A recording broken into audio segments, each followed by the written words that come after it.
어떤 분은 그런 이야기를 해요. 목사님, 수요 예배 때 설교 본문이 늘 이렇게 우리가 익히 아는 것들 위주입니다. 예, 맞습니다.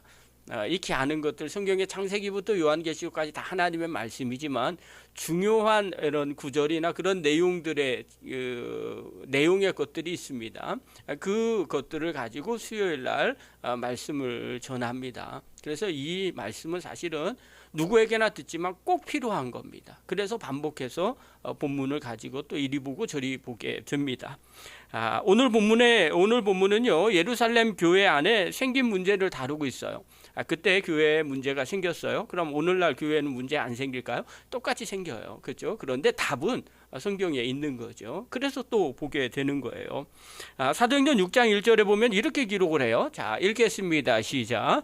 그때 제자가 더 많아졌는데 헬라파 유대인들이 자기의 과부들이 매일의 구제에 빠짐으로 히브리파 사람들을 원망하니. 자, 교회가 급격하게 성장을 했어요. 그러자 구제 문제가 터져 나왔어요. 이것 때문에 원망을 하게 되더라는 거예요. 자, 그럼 생각을 한번 해보십시오. 이때 당시에 있는 제자들 많아졌어요. 이 사람들은 믿음이 없을까요? 당연히 믿음이 있겠죠. 신앙이 좋은 사람들이에요. 그럼에도 불구하고 작은 불만이 원망이 되더라는 거예요. 먹는 거, 그거 갖고 시비가 붙은 거예요. 그리고 그 원망은 교회를 어지럽게 하는 거예요. 어떤 원리가 들어있느냐? 야고보서 3장 5절에 보면 사도 야고보가 이렇게 말을 해요. 우리 한번 읽겠습니다. 시작.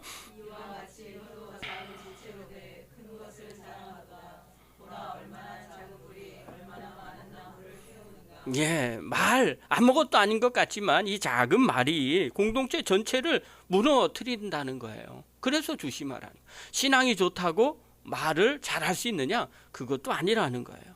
그렇기 때문에 늘 이 부분을 점검하셔야 돼요. 오늘 본문을 통해서 교회가 왜 무너졌는지 또 다시 세우는 길이 무엇인지를 다시 한번 살펴보도록 하겠습니다.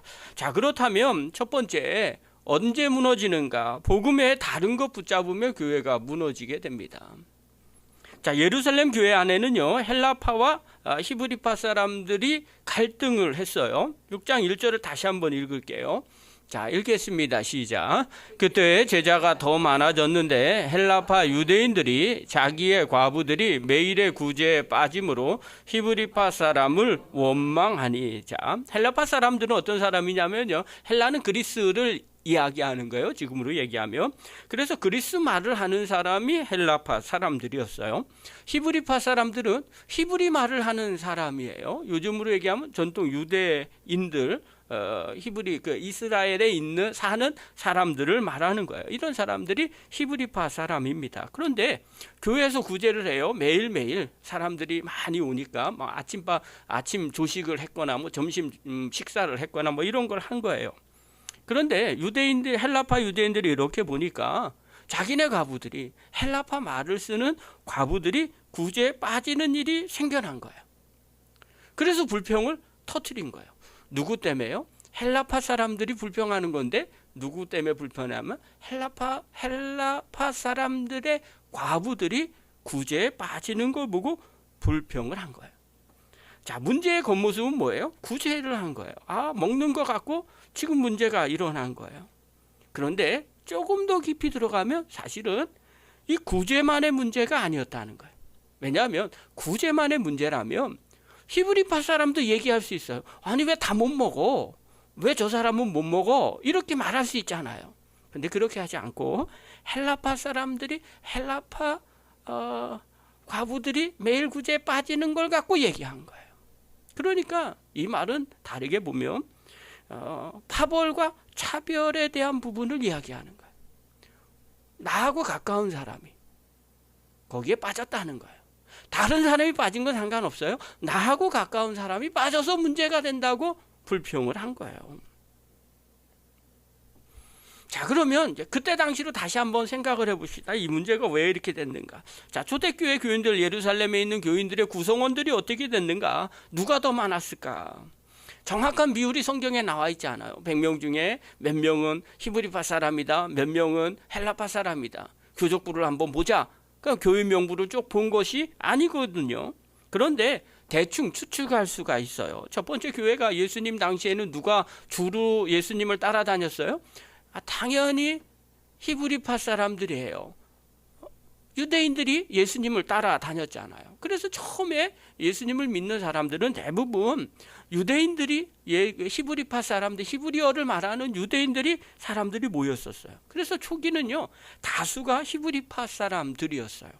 그러던 중에 오순절을 기점으로 해서 주변에 사람들이 성지순례로 온 거예요. 오순절날 특별한 절기가 되면 디아스포라라고 얘기해요. 유대 지역에 살고 있지 아니하는 재외 동포들이, 지금으로 얘기하면 재외 동포들이에요. 미국, 일본, 중국 이런 데서 예루살렘으로 오는 거예요. 그리고 절기를 지키는 거예요. 근데 이 오순절날 로마나 아니면 알렉산드리아, 아시아 등지에 있었던 이 디아스포라 유대인들이 왔어요. 절기를 지키러 왔는데 이곳에서 부활하신 주님을 만나고요, 오순절에 성령의 체험을 받게 됩니다. 그래서 사람들이 회심했어요. 그리고 그들이 집으로 돌아가지 않고 더 은혜를 사모하려고 그곳에 있었던 거예요. 그런 사람들이 교회 안에 모여든 거죠. 그리고 같이 신앙생활을 하기 시작했어요. 그래서 히브리파, 헬라파 사람들이 점점 늘어나기 시작했죠. 그런데 이걸 어떻게 알 수 있는가? 다수의 학자들이 얘기하는 거예요. 히브리파 사람들이 한 7, 80% 정도 됐고요, 헬라파가 20, 30% 정도 됐을 거라는 거예요. 그러니까 열의 둘셋은 헬라파 사람들이었어요. 자, 그럼 이제 다시 한번 생각해 볼게요. 자, 한 80% 정도가 히브리파 사람들이에요. 자, 구제를 하려면요, 음식을 준비해야 되겠죠? 그리고 그것을 나눠줘요. 누가 할까요? 믿음이 좋은 사람이 하지 않겠어요? 봉사를 해야 되니까요. 그러면 주로 누가 할 것 같아요? 확률적으로 보면 누가 봉사를 해요? 히브리파 사람들이 할까요? 헬라파 유대인들이 할까요? 아마 당연히 헬라파 사람들이, 히브리파 사람들이 더 많이 했을 거예요. 왜냐하면 7, 80%가 히브리파 사람들이고요, 또 이 근방에서 살고 있었던 사람들이지 않습니까? 자, 그러면 이들이 100개면 100명이 먹을 거면 100명 먹을 거를 딱 준비를 했다면 문제가 되지 않는데 한 80명 정도 먹을 걸 준비를 했어요. 그런데 여기에 와 있는 사람만 100명이에요. 누구 먼저 갖다 줄까요? 라고 물어보면 당연히 팔은 어디로 굽어요? 안으로 굽게 돼 있는 거예요. 그러니까 당연히 같은 말 하는 사람들한테 먼저 갖다 줬겠죠. 그래서 지금 문제가 일어난 거예요. 여러분, 여기서 중요한 메시지 하나를 기억하셔야 돼요. 같은 하나님을 믿는 사람들임에도 불구하고 이 사람들이요, 유대인들이, 히브리파 사람들이 내가 히브리파 사람들한테만 줘야 되겠다, 헬라파 사람들은 따돌려야 되겠다, 이런 생각을 갖고 있었던 건 아니에요. 하다 보니까 자기도 모르게 차별을 한 거예요. 그런데 그 작은 차별이 결국 원망을 드러내는 거예요. 그리고 교회 전체가 흔들어진 거예요. 여러분, 우리가 이것을 꼭 기억하셔야 됩니다. 교회 안에서요, 복음에 다른 걸 붙들면 반드시 문제가 생겨요. 별거 아닌 것 같다고 쉽게 치부하면요, 그게 문제가 생기는 거예요. 교회는요, 내가 편한 대로 하는 게 아닙니다. 하나님이 기뻐하고 원하는 게 뭔지를 먼저 생각하셔야 돼요. 교회는요, 다른 거 생각하는 분들이 간혹 있어요. 어떤 분은 학벌, 어떤 분은 세대, 나이가 드신 분들 가끔 그런 얘기해요. 내가 교회에서 하는 게 없대. 하는 게 왜 없어요? 기도하는 것도 능력이에요. 자리 차지하는 것도, 자리 지켜주는 것도 능력입니다. 왜냐하면 나이가 들면요, 그거밖에 할 수 없어요. 저도요, 우리 집사람하고 고민하는 것들이 있어요. 나이가 드니까 내가 뭘 어떻게 해야 되는지가 고민이 되는. 20대, 30대처럼 일할 수는 없잖아요. 몸도 받쳐주지도 않아요. 그러니까 어떻게 해야 돼요? 거기에 맞게끔 뭔가를 해야 돼요. 최선을 다하는 거죠. 그것도 자기의 역할이에요. 그런데 그걸 나누는 사람이 있어요. 나이가 들었으니까 필요 없어. 말이 돼요? 애들이니까 필요 없어. 말이 돼요? 그건 아니라는 거예요. 어떤 사람들은요, 출신 갖고 나누는 분들도 있어요. 우리는 없어요. 그런데요, 의외로 큰 교회는 그거 갖고 나눠요. 어디 나왔대? 어디 산대? 미치는 거죠. 그런 걸 갖고 나눠요. 도시는요, 출신 갖고 나눠요. 지역 어디에서 왔는지 그거 갖고도 나누는 데가 있어요. 그래서 제가 있었던 그 모 지역은요, 큰 교회가 어디 교회는 어디 분들이 주로 다니고요, 어디는 호남 분들이 다니고요, 어디는 영남 분들이 다니고요. 교회가 그래요. 다는 아니에요. 그런데 주류가 그래요. 또 어느 교회는요, 어디는요, 우리 어르신들이 이 북한에서 내려오신 교회가 주류로 다니는 교회도 또 있어요. 그렇게 다 달라요. 그런데요, 우리가 알게 모르게 그런 기준들을 교회 안에 끌어들이고 있더라는 거예요. 그러면 문제가 생기는 거예요. 어떤 분은 동양끼리 모입시다. 우리 세대끼리만 말 되니까, 또 대화가 되니까 우리끼리만 모입시다. 그 다음에 저 사람은 좀 우리하고 수준이 달라요. 그래서 우리와 다릅니다. 본의 아니게 그렇게 나누는 경우가 있어요. 여러분, 그렇게 되면요, 교회는 이미 복음에서 멀어지게 되는 거예요. 그럼 문제가 생기죠. 제가 아는 한 교회에 있었던 일이에요. 깊이 하려고는 하지 마시고요. 그런데 그 한 장로님이 은퇴하시면서 자기가 이제 은퇴 70이 되니까 은퇴를 해요. 은퇴하면서 공식적인 절차가 아니라 본인이 떠들고 다니신 거예요. 내 후임은 누구라는 거예요. 그래서 한 권사님을 자기 후임이라고 반드시 장로를 앉혀야 된다고 이야기를 한 거예요. 근데 누가 봐도 장로의 자격이 되지 않더래요. 주일 예배도 제대로 못하는 분이더라는 거예요. 그래서 그것 때문에 갈등이 생기기 시작을 했어요. 결과가 어떻게 됐는지 아십니까? 거기 담임 목사님 딴 데로 가시고요. 그 다음에 교인들 상당수가 떨어져 나갔어요. 그래서 교회가 분열이 돼 버렸어요. 왜 이런 일을 벌이는지 모르겠는 거예요. 그건 다른 게 아니에요. 은퇴하는 장로님이 개인적인 이해관계 때문에 한 거예요. 자기 후배니까 그 사람이 자기 뒤를 이어서 해야 된다고 이야기했기 때문에 그런 거예요.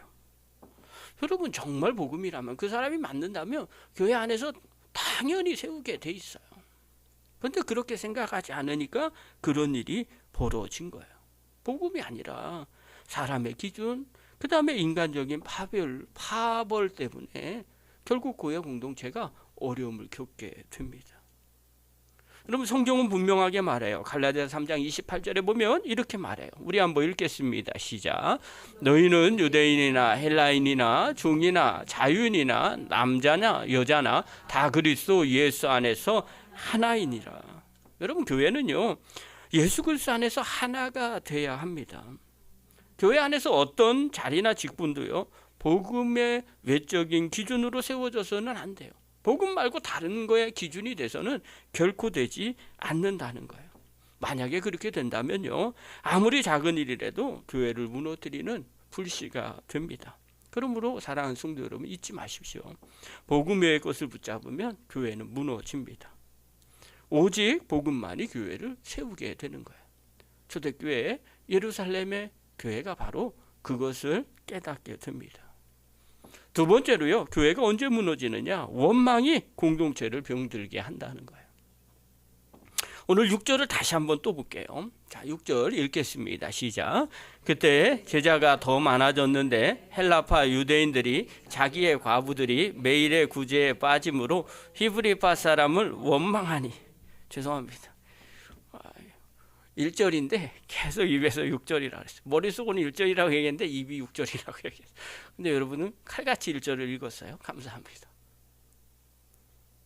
근데 이 본문을 한번 보세요.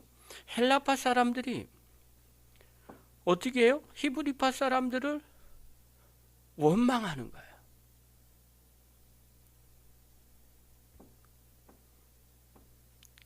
문제의 본질은 구제였었어요. 그런데 내면으로 깊이 들어가 보니까 핵심이 뭐냐면 원망이에요. 먹고 안 먹고 죽고 사는 문제가 아니었던 거예요.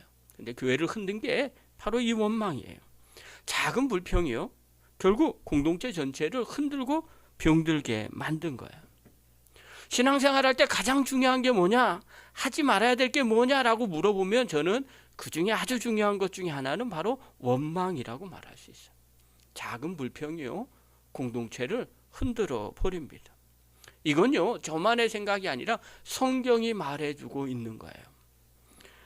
민수기 14장 29절 한번 볼까요? 민수기 14장 29절 우리 한번 읽겠습니다. 시작. 너희 시체가 이 광야에 엎드러질 것이라. 너희 중에서 20세 이상으로서 계수된 자 곧 나를 원망한 자 전부가. 하나님께서 이스라엘 백성들을 애굽에서 가나안 땅으로 이끌어내셨어요. 그런데 이곳에서 주의 말씀을 듣지 않으니까 또 하나님이 원하는 것들을 보고 와서도 이들이 불평하고 10명의 정탐꾼들의 이야기만 듣고 서로 불평하기 시작을 했어요. 그래서 하나님이 화를 냈어요. 전부 다 진멸하시려다가 모세가 간절히 기도하니까 그래 그러면 우리 타협하자. 그리고 20세 이상 된 자를 전부 다 죽입니다. 근데 20세 이상 된 자들이 어떤 사람이냐?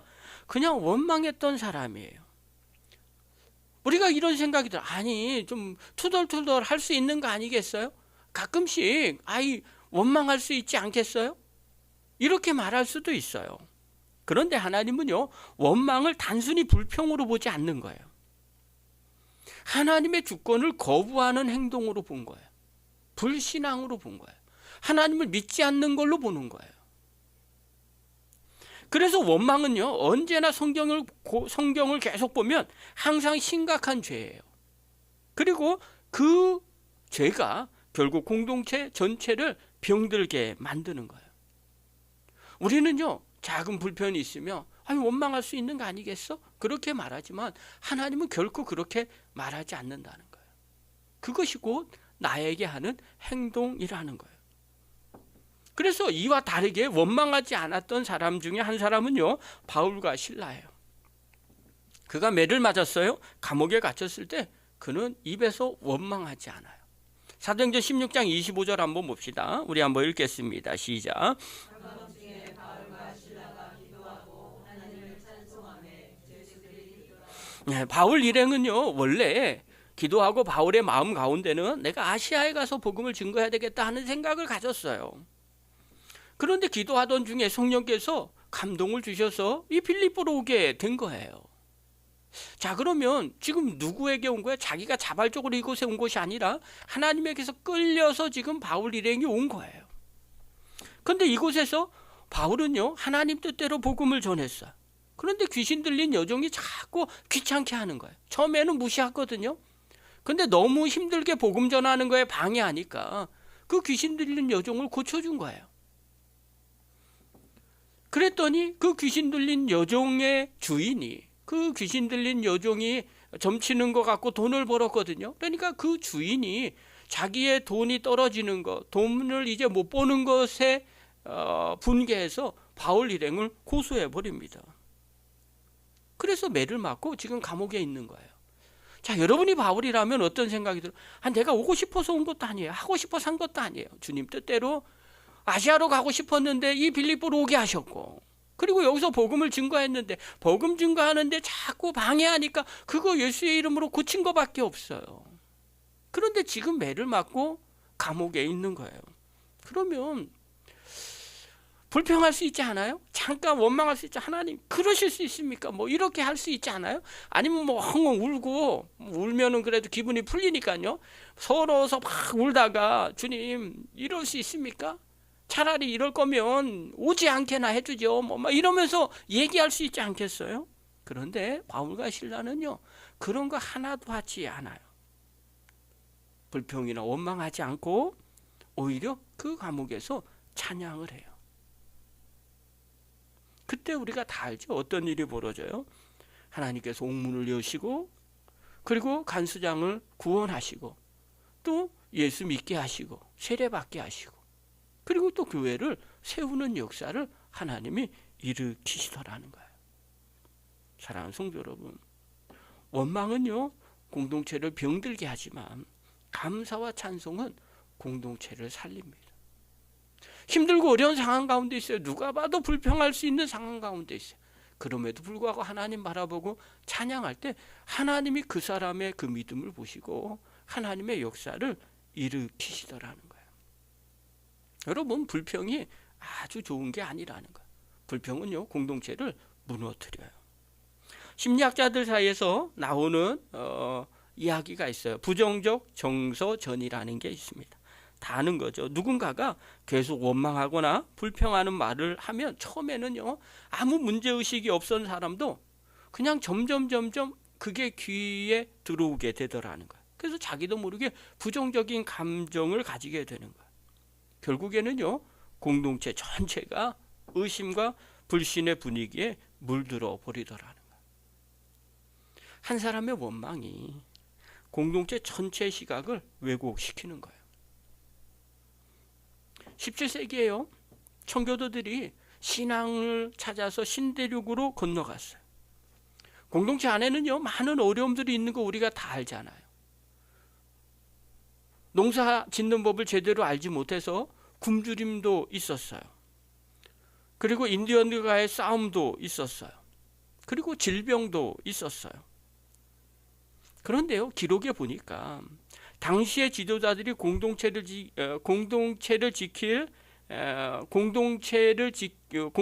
지키는데 가장 큰 적이 무엇이었냐면요, 굶주림이나 외적인 공격이 아니었다는 거예요. 무엇 때문에 공동체가 힘들었냐면요, 서로를 향한 원망과 불평이 가장 힘들었다는 거예요. 그래서 그것 때문에 공동체가 찢어지는 일들이 많았다는 거예요. 그러면서 사례 하나를 이야기를 해줘요. 17세기에요. 청교도들이 세웠던 매사추세츠 베이 식민지라는 곳에 있었던 일이에요. 거기에서요, 예배를 드리는데 말씀을 전하는 사람의 말씀이 마음에 들지 않는다고 서로 갈등하기 시작했대요. 불평하면서 점점 갈등하기 시작했다는 거예요. 그래서 서로 성경 공부를 자기네들끼리 막 만들었다는 거예요. 그것 때문에 공동체가 부서졌대요. 그리고 서로 원수가 되고 갈라서게 됐다는 거예요. 아니, 신앙 때문에 왔는데 오히려 그 안에서 그것 때문에 분열되고 갈라지는 모습이 일어나더라는 거예요. 그런 기록들이요, 엄청나게 많아요. 그래서 공동체를 무너뜨린 게 추위와 굶주림과 외부의 적이 아니라 내부 안에 있었던 불평과 원망이라는 거예요. 사랑하는 성도 여러분, 원망은요, 공동체를 병들게 하지만 감사와 찬송은요, 공동체를 살립니다.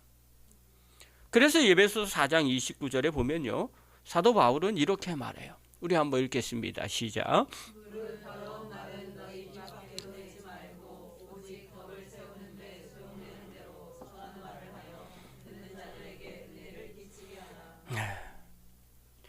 더러운 말은 입 밖에도 내지 말라는 거예요. 불평과 원망은 입 밖에도 내지 말라는 거예요. 오히려 덕을 세우는데 선한 말을 하라는 거예요. 그래서 듣는 자들이 은혜가 되게 하라는 거예요. 여러분, 우리의 말은요, 공동체를 무너뜨릴 수도 있고요, 세울 수도 있다는 거예요. 원망은 공동체를 병들게 하지만 감사와 찬송은 공동체를 살리고요, 하나님의 능력을 불러오더라는 거예요. 사랑하는 성도 여러분, 우리의 신앙을 점검해 보시기를 바랍니다. 혹시 나의 말이 원망이 되어서 공동체를 어렵게 하고 있지는 않습니까? 혹시 내가 내뱉는 무심코 내뱉는 불평 때문에 누군가의 마음이 흔들리고 있지 않는지 점검해 보시기 바랍니다. 오늘 우리의 입술에서 원망을 제거하고 감사와 찬송으로 바꾸는 믿음의 종이 되기를 간절히 축원합니다. 세 번째로요, 말씀을 제쳐놓으면 힘을 잃게 됩니다. 사도들이요, 구제 문제 앞에서 이렇게 선언을 합니다. 오늘 2절부터 4절 우리 한번 읽겠습니다. 시작. 열두 사도가 모든 제자를 불러 이르되 우리가 하나님의 말씀을 제쳐놓고 적대를 일삼는 것이 마땅하지 아니하니 형제들아, 너희 가운데서 성령과 지혜가 충만하여 신참 있는 사람 7을 택하라. 우리가 이 일을 그들에게 맡기고 우리는 오로지 기도하는 일과 말씀 사역에 힘쓰리라 하니. 여러분, 교회가 흔들린 이유는요, 구제 때문이 아니었어요. 문제의 본질은 사도들은 어떻게 말했느냐? 말씀을 제쳐놓은 것 때문이라고 이야기를 해요. 사도들은요, 분명히 알았어요. 교회 살 길은 우리가 말씀과 기도에 집중하는 것뿐이라는 사실입니다. 말씀을 제쳐놓는 순간 교회는 힘을 잃게 됩니다. 목회자도요, 말씀을 제껴놓으면 힘을 잃게 돼요. 성도들도 말씀을 떠나면 결국 무기력하게 되더라는 거예요. 여러분, 말씀을 떠나면 어떤 일이 벌어져요? 예배를 소홀히 하게 됩니다. 그리고 말씀 묵상을 멀리하면 그때부터 사소한 말 한마디에 흔들리고요, 작은 갈등에도 쉽게 무너지게 됩니다. 말씀이 어떤 능력이 있는가? 히브리서 4장 12절에 보면 이렇게 말합니다. 우리 한번 읽겠습니다. 시작. 하나님의 말씀은 살아있고 활력이 있어 좌우의 날선 어떤 검보다도 예리하여 혼과 영과 및 관절과 골수를 찔러 쪼개기까지 하며 또 마음의 생각과 뜻을 판단하나니. 여러분, 말씀은요, 죽은 글자가 아닙니다. 오늘도 살아 역사하며 우리의 심령을 살리고 교회를 세우는 능력입니다. 사랑하는 성도 여러분, 흔들릴 때 붙잡아야 할 것은요, 제도나 방법이 아니라 오직 말씀이라는 거예요. 제가요, 회의를 잘 안 합니다. 죄송합니다. 그런데 회의할 때도 마찬가지예요. 항상 강조하는 게 있어요. 주님이 기뻐하는 게 무엇일까? 그리고 내가 기도하고 응답받은 것, 주님이 원하는 것, 그것을 이야기하십시오, 이거예요. 감리사했을 때도 회의할 때도 그렇게 했어요. 우리가 선택하는 게, 결정하는 게 정말 유익한가? 하나님 보시기에 부끄러움이 없는가? 그러고 얘기하십시오. 그래서 첫 번째 회의할 때는요, 한 2시간을 계속 얘기하다가 하여튼간 되게 오래 했어요. 그 다음 회의할 때부터는 점점 시간이 줄어들어요. 그런 이유가 있었어요. 전도사 시절에 섬겼던 교회는요, 회의만 하면 몇 시간을 해요. 어른들도 회의를 그렇게 오래 하고요, 그리고 결론도 못 내요. 다시 회의 시간을 잡아가지고 또 회의를 해요. 근데 그것이요, 어른들만이 아니라 젊은 청년들까지도 그렇게 회의를 하는 거예요. 그런데 회의 시간에는 또 기가 막히게 와요. 예배 시간엔 잘 안 와요. 근데 회의할 때만 되면 와요. 와가지고 무슨 얘기를 했겠어요? 좋은 얘기 안 해요. 다 부정적이고 안 좋은 얘기만 하는 거예요. 청년회도 똑같이 그렇게 하는 걸 목격하게 됐어요. 그래서 그런 일을 2번 겪고 난 뒤에 제가 깨달은 게 있어요. 말을 많이 하는구나. 기도를 안 하니까 하나님의 뜻이 뭔지 모르고, 그러니까 자기 생각들만 주구장창 얘기하는 거구나. 그래서 그 다음부터 안건을 미리 메일로 보냈어요. 그래서 예배 드리고 난 다음에 아니면 어떤 날 몇 시에 회의를 합니다. 회의할 때 안건은 뭐뭐뭐뭐입니다. 그리고 난 다음에 한 주간 동안 기도하고 오세요. 그리고 꼭 기도해서 응답받은 것만 말하세요. 그랬더니요, 그 다음에 모였어요. 몇 시간 회의에도 안 끝났던 그 회의가요, 얼마 만에 끝난 줄 아세요? 거짓말 보태고 10분 정도 만에 끝내버렸어요. 분명한 거예요. 기도 안 한 사람은 한마디도 안 하고요, 기도하고 하나님의 뜻이 어디 있다고 생각한 사람은 딱 얘기하니까요, 더 이상 할 얘기가 없는 거예요. 그때 깨달았어요. 회의는 우리 생각을 말하는 자리가 아니라는 거예요. 회의는 주님이 기뻐하는 것이 무엇인지, 그리고 주님이 지금 이곳에서 어떤 말씀을 하시는지 대신 말하는 자리예요. 그럼 그 전까지는 뭐 해야 될까요? 기도해야 되는 거예요. 기도해서 주의 말씀을 듣는 거예요. 말씀과 기도에 전무해야 된다는 거예요. 말씀을 붙잡을 때 우리의 심령이 살아나고요, 교회가 든든하게 세워집니다. 만약에 의자가 흔들린다면 어떻게 해야 될까요? 뒤집어서 봐야죠. 그리고 나사가 풀어졌어요? 그러면 그 나사를 단단하게 박아야 고정이 되는 거예요. 그것처럼 교회도 흔들릴 때 말씀으로 나사를 단단하게 잡으셔야 돼요. 그래야 흔들리지 않게 됩니다. 그러면 말씀을 붙잡으면 어떤 일이 벌어지나요? 기쁨이 넘쳐납니다. 파당이 있고요, 원망이 있으면요, 웃어서 웃는 게 아닙니다. 또 웃는 모습을 봐도 기분이 나쁩니다. 그런데 말씀이 선포되면 잃어버린 기쁨이 다시 회복이 됩니다. 또 말씀을 붙잡으면 어떤 일이 벌어져요? 우리 심령 가운데 부흥이 일어납니다. 주님 뜻대로 선택하니까 주님이 주시는 기쁨이 내 심령 가운데 넘쳐나게 됩니다. 뿐만 아니라 교회 공동체가 부흥하는 역사가 일어나요. 사도행전 6장 7절 한번 봅시다. 우리 한번 읽겠습니다. 시작. 하나님의 말씀이 점점 왕성하여 예루살렘에 있는 제자의 수가 더 심히 많아지고 허다한 제사장의 무리도 이후에 복종하니라. 네, 아멘. 말씀에 집중을 하니까 교회가 부흥하는 역사가 일어납니다. 사랑하는 성도 여러분, 말씀을 제쳐놓으면 힘을 잃지만요, 말씀에 집중하면 기쁨과 부흥이 넘쳐나게 되더라는 거예요. 사랑하는 성도 여러분, 우리가 신앙생활을 합니다. 교회 공동체를 세워갑니다. 초대교회의 교회처럼 우리 교회도 늘 문제가 있을 수밖에 없습니다. 그러나 어떻게 해야 되는가? 교회가 어떨 때 무너지고요, 또 어떨 때 든든하게 세워지는지를 봤어요. 복음 외에 다른 것 붙잡으면 교회는 무너지게 됩니다. 파벌 생기고 갈등이 일어나면 당연히 교회는 문제가 생깁니다. 그래서 글쎄 복음 위에 교회가 세워져야 됩니다. 원망하면 공동체는 병들게 됩니다. 그래서 날마다 바라볼 때 감사와 찬송을 해야 돼요. 그리고 기도하면서 하나님의 말씀을 붙잡으셔야 돼요. 어떤 문제 앞에서도 주의 말씀을 붙잡고 주님이 원하시는 그것을 선택하셔야 됩니다. 말씀을 제쳐놓으면 힘을 잃어버리게 됩니다.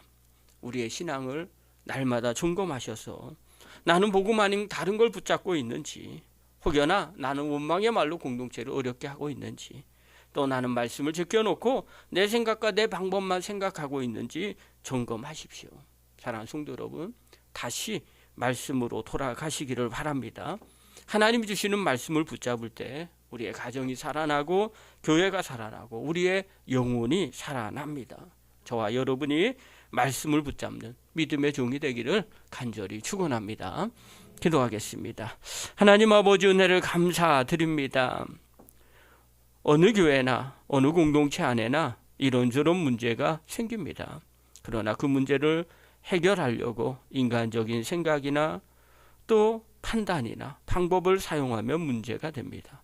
기도하고 간구해서 주님이 주시는 말씀을 붙잡는, 그리고 그것대로 순종하며 나아가는, 그래서 공동체를 살리고 주님을 기쁘시게 하게 하여 주시고 하나님의 은혜가 임하는 그런 공동체 만드는 저희들 되게 하여 주시옵소서.